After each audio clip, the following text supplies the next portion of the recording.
সারা বিশ্বে জ্বালানি সংকট থাকলেও আমার ব্যবসায় তার কোনো আঁচ লাগেনি, বরং এখন প্যাসেঞ্জার আগের চেয়ে বেশি। বড় বাসের ভাড়া বেড়ে আকাশচুম্বী হলেও আমি কিন্তু আমার 18 সিটের ইভ্যানের ভাড়া 1 টাকাও বাড়াইনি। আগে যে পথে ডিজেল লাগতো $66 বেশি, এখন সেখানে মাত্র $8 বিদ্যুৎ খরচেই কাজ হয়ে যাচ্ছে।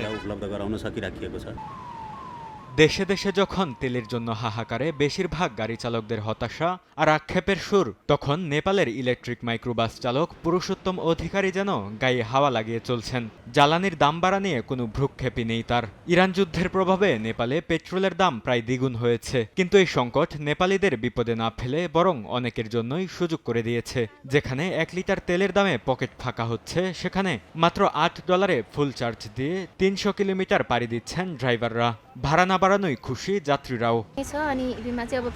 আমি ইলেকট্রিক গাড়ি পছন্দ করি, কারণ এটা পরিবেশ বান্ধব, কোনো কালো ধোঁয়া নেই, আর ইঞ্জিন একদম সাইলেন্ট, শান্তিতে ঘুমানো যায়। সবচেয়ে বড় কথা, খরচও অনেক কম।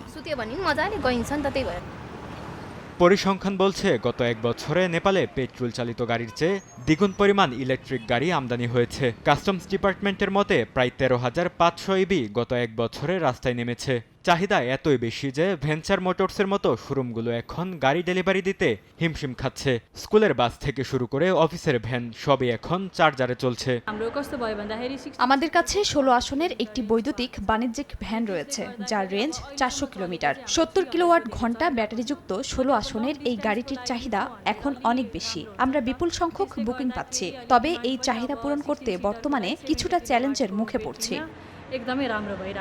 নিজস্ব জলবিদ্যুৎ আর সরকারের সময়োপযোগী পুরনো গাড়িকে ইলেকট্রিক গাড়ি করার আইন নেপালকে দক্ষিণ এশিয়ার গ্রিন এনার্জি হাবে পরিণত করছে।